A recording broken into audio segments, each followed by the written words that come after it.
you want to grow your business, call AmeriFactors at 800-884-3863. That's AmeriFactors, 800-884-3863.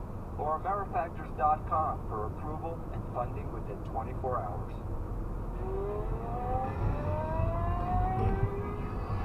At 225 miles per hour, you don't have time to think about security breaches.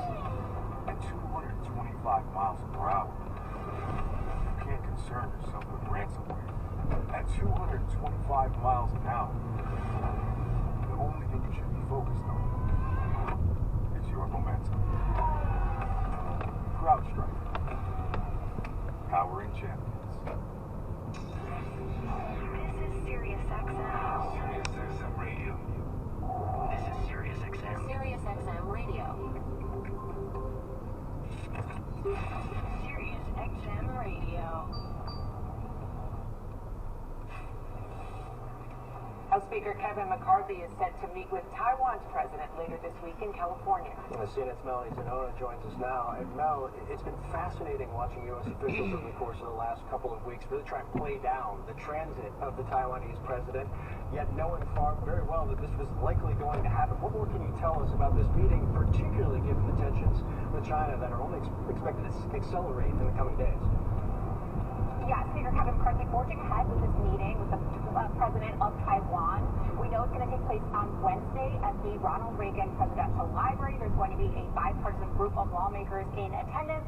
And this has been a very carefully orchestrated trip, with the official line being that the president of Taiwan is transiting back from Central America, passing through the U.S. on her way back to Taiwan. Now, this is happening despite threats from China. There's threats of retaliation, which could include something like military exercises, and so this meeting could really rattle the already tense relationship between China and the U.S., especially after the recent spy balloon incident. But Kevin McCarthy isn't ruling out traveling to Taiwan himself. That is something that he has expressed interest in.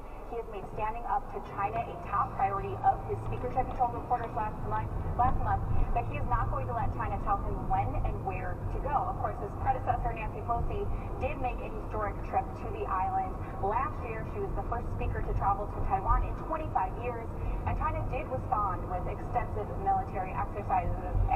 So it is always a balance for leaders of wanting to stand up and counter China's threats without triggering further conflict.